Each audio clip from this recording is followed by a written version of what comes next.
Vocês conseguem ficar uns minutos sem mexer no celular? Sem falar com o irmão do lado?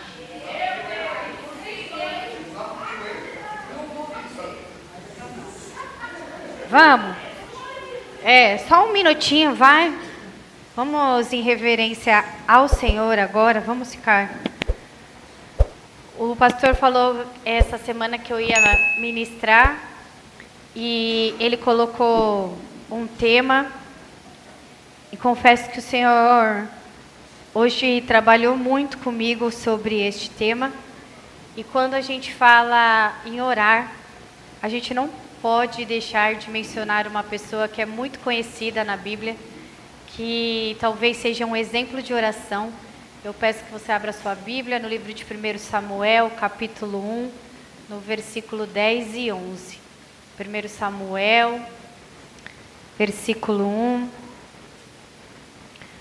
1 Samuel, capítulo 1, versículo 10 e 11. Tá bem, Rafinha? Glória a Deus. Foi fazer uma arte, né, filho? Foi fazer, né? O tal do parkour, né? E eu perguntando pro povo, o que é parkour? A Rose me mostrou 10 vídeos para saber o que era parkour. Mas tá bem. Glória a Deus. A palavra do Senhor diz: e com a alma amargurada, chorou muito e orou ao Senhor. E fez um voto, dizendo: ó Senhor dos exércitos, se tu deres atenção à humilhação da tua serva, de te lembrares de mim, e não te esqueceres de tua serva, mas lhe deres um filho, então eu o dedicarei ao Senhor por todos os dias de sua vida, e o seu cabelo e a sua barba nunca serão cortados. Amém? Nós estamos falando de Ana. Ana, uma mulher casada com Eucana, e Eucana, além de casado com Ana, era também casado com Penina, no qual Penina tinha filhos e Ana não tinha filho. Todo ano eles subiam os três, subiam ao templo. Eucana oferecia sacrifício e dava porção para Penina e para Ana. Todo ano eles subiam. Porém, a porção que ele dava para Ana, a Bíblia diz que ele dava uma porção dobrada, porque ele amava Ana. Então ele dava uma porção dobrada a Ana.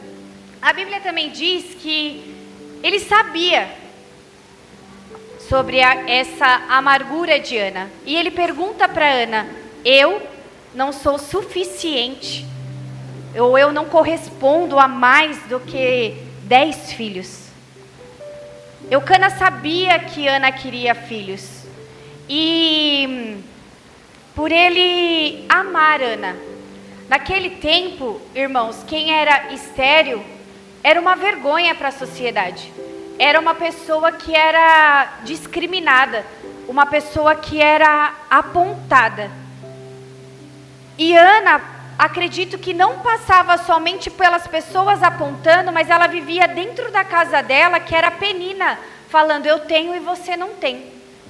Só que Eucana não estava preocupado com o que os outros queriam dizer. Eucana mostrava para Ana que ele o amava. Muitos dizem que Eucana foi individualista, falando: mas eu não sou melhor. Eu não vejo por esse lado. Eu vejo que Eucana estava preocupado com a dor da mulher e dizendo: eu estou do seu lado, aconteça o que acontecer. Com filho ou sem filho, eu estou do seu lado porque eu te amo. Mas agora eu quero te fazer uma pergunta, mas sem constrangimento. Quantos daqui têm o hábito de orar? Tem o hábito de orar independente da circunstância. Independente. Todos os dias, tal hora, ou eu ao levantar, ou eu ao acordar, ou eu dormir. Quem aqui tem o hábito todos os dias de prostrar ao Senhor? Estou falando de ter um momento mesmo, de você entrar e falar: esse é o meu momento de oração. Porque você pode andar o dia inteiro e falar com o Senhor orando. Mas eu quero saber quem aqui tem um momento, fala, independente da situação, eu tenho o hábito de orar? Quem tem? Muito pouco, né? Muito pouco. A oração no dicionário significa súplica, reza, diz até que a Deus ou qualquer uma divindade, né? Alguns religiosos rezam, oram para santos, para imagens. Então, por isso que é o significado da palavra oração no dicionário. Mas qual que é o significado de oração na Bíblia? O significado de oração na Bíblia é você se aproximar, é a aproximação da pessoa a Deus, por intermédio de palavras, por intermédio de pensamentos, por intermédio de lágrimas, ou até mesmo por intermédio de gestos. É a oração que nós temos ao Senhor. E na hora que eu estava meditando na palavra e falando, Senhor, o que o Senhor quer falar comigo? Ele disse assim que, para mim, oração é a junção de duas palavras, isso é verdade. Orar e ação. E por isso que tem oração.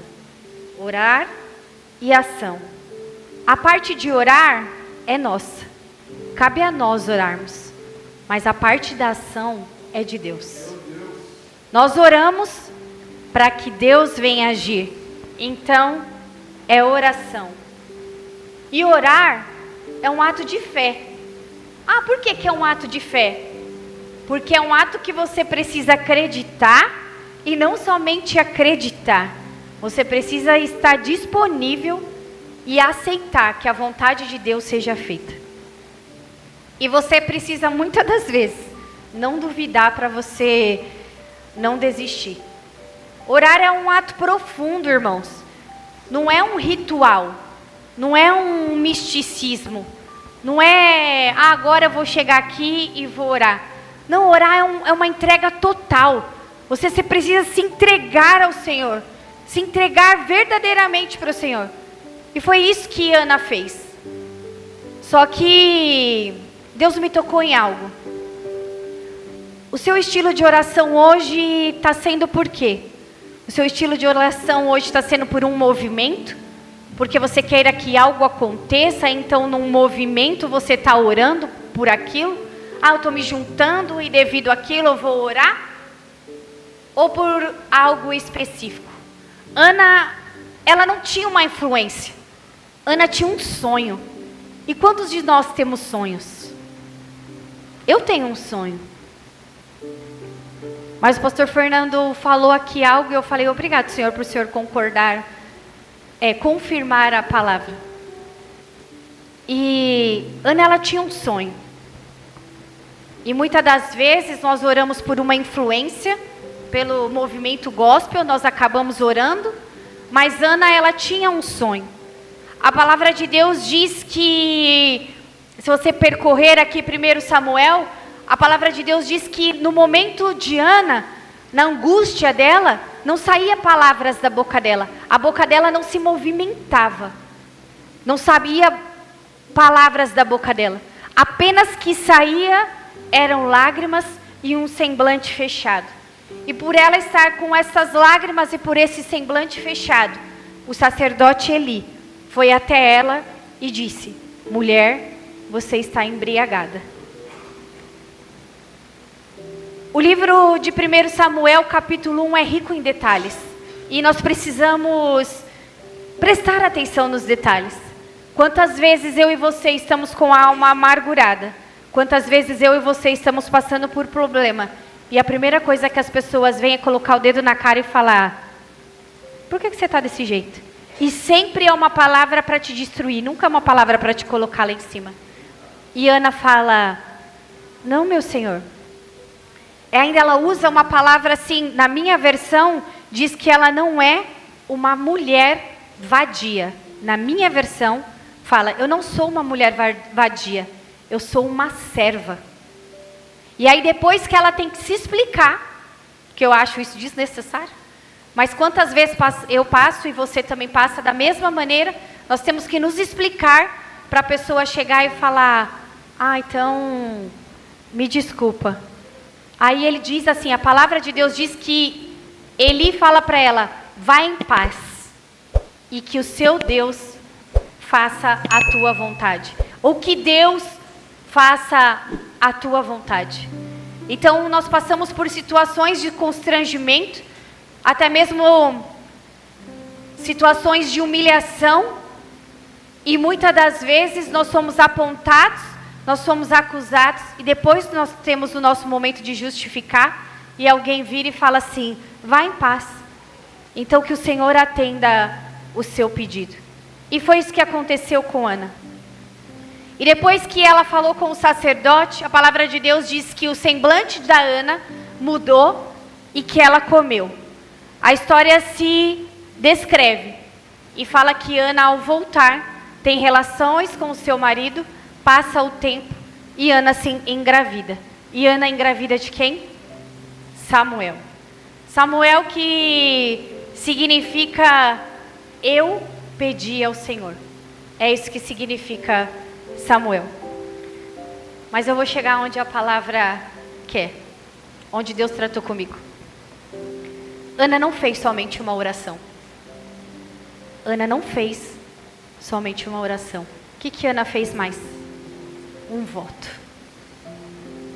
Ana fez oração e Ana fez um voto. A palavra de Deus diz que no primeiro ano de Samuel, Ana não vai até o templo. Ana não vai até o templo e fala assim para Eucana, eu não vou agora, ele é muito pequeno.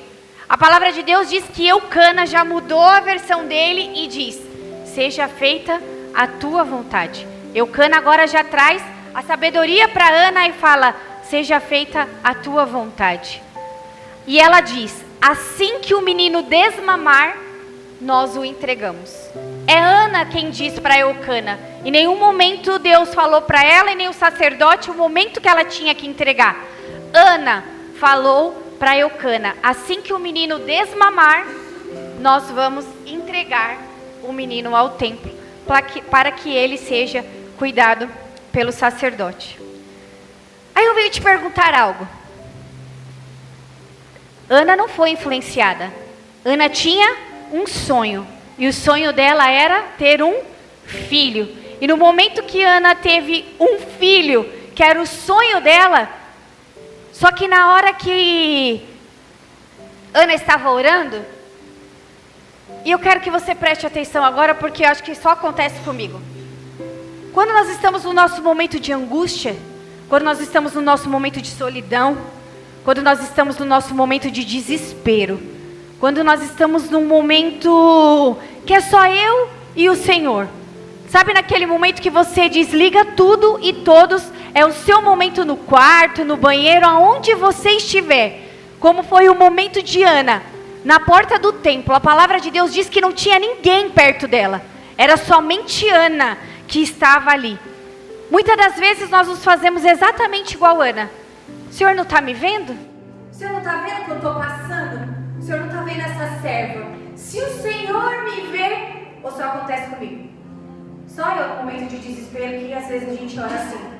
Senhor, se o Senhor me vê, olha aqui essa serva. Só que Ana fez um voto com o Senhor. E eu imagino no momento do voto, ela vira e fala assim, eu entrego. E aí ela chegou o momento. Samuel desmamou. Que chegou o momento de ela entregar Samuel ao templo. A oração dela foi aceita. E um detalhe que eu esqueci de falar. A palavra de Deus diz que foi Deus que deixou Ana estéril. Foi Deus que deixou Ana estéril. Então vou te dizer algo. Muitas das vezes você vai ter que orar por algo que Deus permitiu que acontecesse. A palavra de Deus diz que foi Deus que permitiu que Ana fosse estéril. Então era permissão de Deus ela ser estéril. E ela orou por algo que era permissão de Deus. Só que ela entregou. Mas Tatiana, você está batendo, estou batendo. Sabe por quê? Abre aí Moisés, Eclesiastes 5:5. Sabe por quê? Porque na hora que chegou o momento, no momento da dor, era o sonho dela. Qual é o seu sonho hoje? Olha aí, ou você não tem um sonho. Qual é o seu sonho hoje? Aí Deus vem e realiza o seu sonho. Deus vem e realiza o seu sonho. A palavra de Deus diz que ela pegou Samuel e foi entregar, só que assim, ela fez um voto. E a palavra de Deus diz, é melhor não fazer voto do que fazer e não cumprir. Vai, Moisés.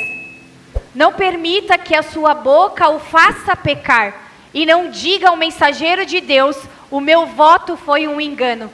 Porque irritar a Deus com o que você diz e deixá-lo destruir o que você realizou? Em meio a tantos sonhos absurdos e conversas inúteis, tenha temor de Deus. Sabe o que acontece, irmão? Na hora da angústia, na hora do desespero, na hora que você está lá no seu momento, você promete mundos e fundos ao Senhor. Só que na hora de entregar, você fala, não, pai, mas o Senhor sabia, né? Ana pedia um filho, ela podia falar nele, não, mas o Senhor sabe o quanto que eu desejo esse filho, o quanto que eu fui atribulada, o quanto que Penina colocou o dedo na minha cara, o quanto que Penina falou que eu não ia ter, e agora que eu tenho um filho, eu preciso entregar o filho ao Senhor. Ana fez um voto. E aí, Deus tratou comigo profundamente. 2 assuntos aqui, que muitos votos foram feitos. Muitos votos foram feitos. Mas muitos votos foram quebrados. Por mim e por você. Muitos votos foram feitos. Mas muitos votos foram quebrados. E eu quero te dizer algo.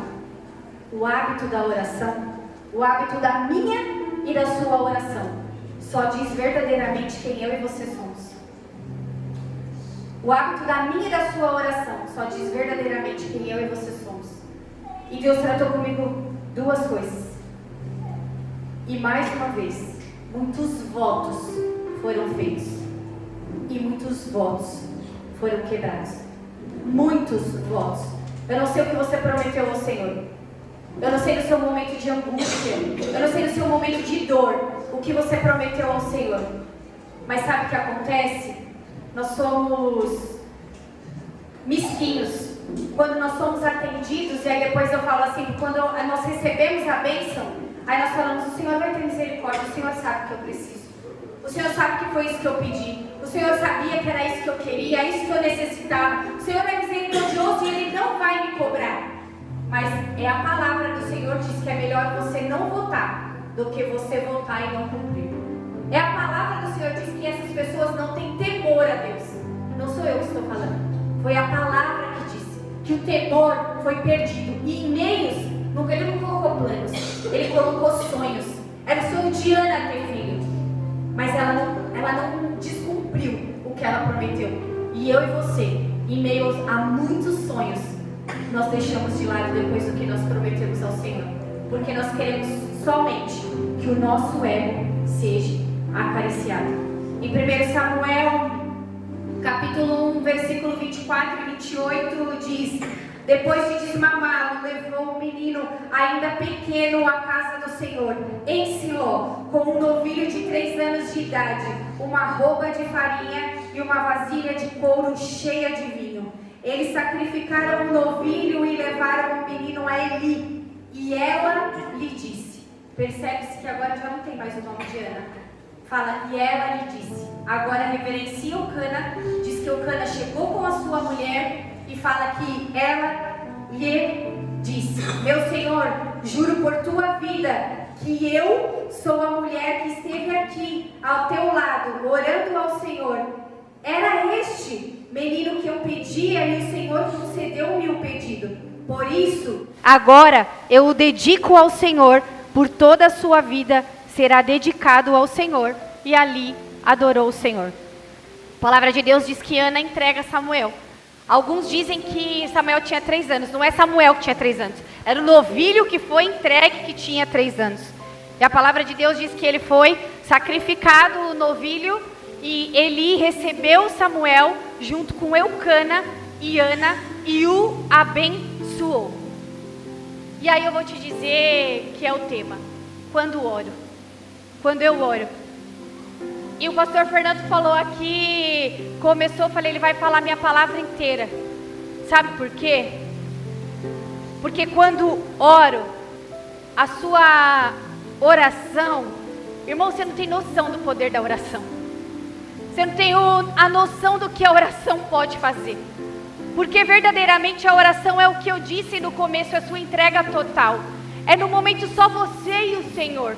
É só no momento até mesmo de alegria, mas no momento de dor. Eu tenho certeza que 90% procura muito mais a Deus no momento de dor do que no momento de alegria. Nós nos prostramos e muitas das vezes nós não temos nem palavras, nós temos lágrimas. Somente lágrimas para falar como Ana estava, com alma amargurada. Quantas vezes eu e você nos prostramos porque a nossa alma já está amargurada. Nós não temos mais saída. Quantas vezes nós nem acreditamos mais. Quantas vezes eu e você clamamos e falamos: Senhor, me tira dessa situação. Ou é só eu que falo isso? Senhor, eu não aguento mais. Eu não consigo, a minha carne grita porque eu não consigo. Só que eu vou te dizer, Deus só vai atender a sua oração quando o primeiro tópico não for para o seu ego. Deus não vai atender a sua oração para alimentar o seu ego, para algo que vai te satisfazer. Senhor, eu quero me ver rico. Rico para quê? Eu quero para quê? Tudo que for para satisfazer o seu ego, irmão, Deus não vai te dar. Não vai te dar, não vai. Ai, mas eu tenho, não é de Deus. Eu afirmo no altar que tudo que for para suprir o teu ego, não é de Deus. Se seu ego está cheio, desce. Desce porque não é Deus que está te dando. Pode descer porque não é Deus que está te dando. E outra, a sua oração só vai ter efeito quando o seu pedido for respingar em outras pessoas. Como assim, Tatiana? É sim. Vou te dar vários exemplos. Eu nem tinha colocado Salomão, mas o pastor já falou de Salomão. A sabedoria de Salomão não era para ele, era para ajudar pessoas. Ei, Ana pediu um filho, deu um filho. Quem foi Samuel? Quem foi Samuel? Samuel foi para ajudar outras pessoas, não foi qualquer um. Foi Samuel. Ah, tá bom, Tatiana, foi Samuel. Você quer mais? Eu te dou muito mais exemplos. Muito mais exemplos eu te dou. Josué. Você já orou e o sol parou? Você já orou e o sol parou? E sabe por que o sol parou? Porque Josué tinha que entrar na terra prometida e tinha que andar 7 vezes. 7 vezes, e na última volta, se eu não me engano, ele não estava sozinho. A bênção ia respingar em outras pessoas. Deus falou: não é só para você? Espera aí que eu vou fazer o sol parar. Daniel. Quem foi Daniel?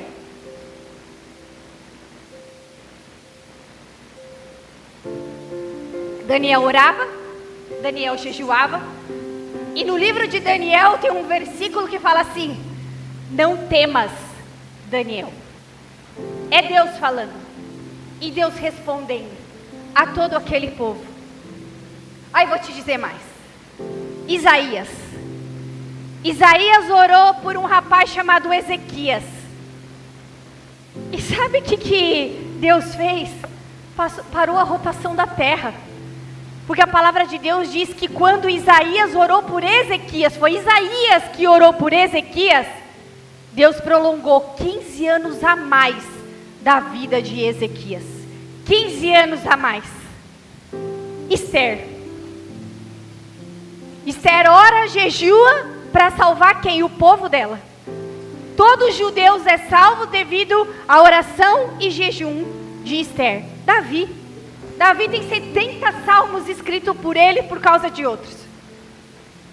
Mas eu vou te dizer algo e depois que eu já encerro, porque Deus tratou muito rápido comigo. Não é para afagar o seu ego, não é para alimentar o seu ego. A sua oração tem que respingar as pessoas. Entendam, respingar nas pessoas. A sua bênção tem que respingar nas pessoas e tem que estar alinhada com a vontade de Deus. Aí você fala assim: tá bom, Tatiana, você disse tudo no Novo, ou no Primeiro Testamento, no Antigo Testamento. Você quer mais a oração simples e pensar no próximo do que a Jesus fez? Pai Nosso. Ei, o Pai é nosso, é nosso. E na hora que ele leu, ele já não falou Pai meu, ele falou Pai Nosso. A bênção já está respingando em você, sem mesmo você imaginar. Jesus já falou Pai Nosso. Pai Nosso. Aí eu quero te dizer aí, abra aí 1 Samuel 2, do 20 ao 21. Se a sua oração não for para alimentar o teu ego, não for uma bênção para você, se a tua oração respingar em pessoas, se a tua bênção que você está pedindo, os teus sonhos, ou se algo for para respingar em pessoas, abençoar pessoas e mais, estiver de acordo com a vontade de Deus, olha que a palavra de Deus diz: Eli abençoava Eucana e sua mulher, dizendo: o Senhor dê a você desta mulher no lugar daquele por quem ela pediu e dedicou. Quem Ana pediu? Samuel. Aqui está falando, Eli está dizendo para Eucana: a sua mulher pediu algo, e o Senhor dê a você filhos,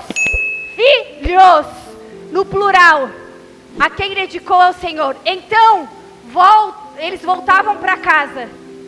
O Senhor foi bondoso com Ana. Ela engravidou e deu luz a 3 filhos e 2 filhas. Enquanto isso, o menino Samuel crescia na presença do Senhor. Irmão, quando eu oro, foi dito aqui, se você ora, ela só pediu um filho. Ela teve e ela cumpriu o voto. Ela teve e ela cumpriu o voto dela. William, ela teve e ela cumpriu o voto. Só que ela poderia não entregar. Ela poderia não fazer. E por ela ter entendido que a bênção dela ia respingar em pessoas, que a bênção dela ia ajudar pessoas, e que a vontade dela estava alinhada com a vontade do Senhor, ela só pediu 1. E a palavra de Deus diz que ela ganhou 5. Ah, você não entendeu. Mas eu não estou pedindo filho. O que você está pedindo? O que você está pedindo? Vai respingar no teu irmão? Porque você pode estar pedindo 1. E você está disposto a ganhar 5? Não, né? Porque você é mesquinho, individualista, só pensa em você. Na hora que eu recebi, eu pedi. E aí eu recebi, primeiro que eu não vou cumprir o voto. E depois que minha bênção não vai respaldar, não vai respingar no irmão. E foi isso que Ana fez. O pastor disse aqui, Salomão, que ele pediu, respingou nas pessoas. Porque diz que não houve e não há homem nenhum mais rico do que Salomão. É a Bíblia que diz que não houve homem e não haverá mais rico do que Salomão. E Salomão, as riquezas dele, respingou em muitas pessoas. Depois ele se perdeu, né? Com a de mulher, mas amém. As abençoadas da vida. Mas amém. Entenda, irmão, quando eu oro, é o poder da tua oração. Eu não sei como está a sua oração hoje. Eu disse aqui que eu tenho um sonho, mas o meu sonho vai respingar em alguém? Mas de novo, esse papo é então. Eu não gosto de uma palavra, a salvação é individual. Sabe por que eu não gosto da salvação é individual, Joe? Porque se eu chegar lá em cima e tiver só eu no céu, não vai ter graça. Eu já não me suporto aqui, imagine eu lá todos os dias, eu passar a eternidade comigo mesmo. Senhor, tem de misericórdia. Então vamos parar com essa hipocrisia de que a gente só olha pra gente, com o que acontece com o meu irmão não me interessa. Porque eu quero sim um céu coletivo. Eu quero um céu muito barulhento, todo mundo brincando, falando, comendo bastante. É sobre isso. Se você soubesse o poder da oração, se você soubesse o poder da oração, verdadeiramente, se você soubesse o poder da oração. Só que tem 2 situações aqui, e eu não vou embora sem falar. Deus me disse grandemente, tem votos que foram quebrados. E eu não sei quantos, eu não sei o seu voto. Eu não sei o que você pediu, o que você prometeu e você não cumpriu. Ana foi um filho, e eu não estou dizendo, entenda, não vamos conjecturar que seja um filho. Ana pediu um filho e teve 5. O filho é um exemplo. Eu não sei o que você pediu, Deus te deu. Sabe por que muitas vezes Deus não cura pessoas? Porque depois a pessoa é curada e vai embora. Primeiro que ela não agradece nem a Deus, e a cura dela não respalda nas pessoas. A cura dela não respinga nas pessoas. Então não culpe o Senhor. As bênçãos precisam respingar nas pessoas. Precisam. Como está a sua oração? E mais uma vez, eu não sei o voto que você fez e você não cumpriu. Mas eu não acredito num Deus que fale em vão. Alguém fez um voto e não cumpriu. E tem outra situação. Tem almas angustiadas. Tem almas amarguradas. Tem almas que já nem falam mais. Tem almas que não acreditam mais. Talvez Ana, no momento que ela entrou lá no templo, ela nem acreditava mais. Mas será que hoje você pode se humilhar? É só você. Você e Deus. Se humilhar e pedir que o Senhor enxergue o servo dele? Porque todas as vezes que Ana se direcionou ao Senhor, ela fala: a tua serva, a tua serva, a tua serva. Tem serva do Senhor aqui, ou servo? Então, eu não sei qual que é a sua situação, mas eu sei que tem um Deus que não mente. E às vezes é um voto bobo. Senhor, se o Senhor me der isso, eu prometo que eu vou todos os dias na casa do Senhor. E aí, se um dia você fala: hoje eu estou cansado, hoje eu estou exausto, Deus tem misericórdia, mas o voto foi seu, não foi dele. Ana que falou: eu entrego o meu filho e esse não vai cortar nem o cabelo e nem a barba. Sansão também era nazireu e não podia nem cortar o cabelo e a barba. E quando cortou, sabe o que aconteceu? São votos que eu e você fazemos e no meio do caminho, ou a gente esquece. Os percalços da vida faz a gente esquecer, faz a gente começar a dar atenção para outras coisas. Mas eu creio num Deus que trouxe você nessa noite para falar: você me prometeu. E foi Deus que falou que é melhor você não prometer do que você prometer e não cumprir. Então eles vão entoar um louvor agora. E eu não sei se você passa por algum desses cenários. Ou um voto que você fez e você não cumpriu. Ou que a sua alma esteja amargurada nesta noite. Querendo que Deus te ouça e que Deus te veja de uma forma diferente. Mas na hora que você se prostrar para falar com o Senhor, cuidado para não prometer e depois não cumprir. Cuidado.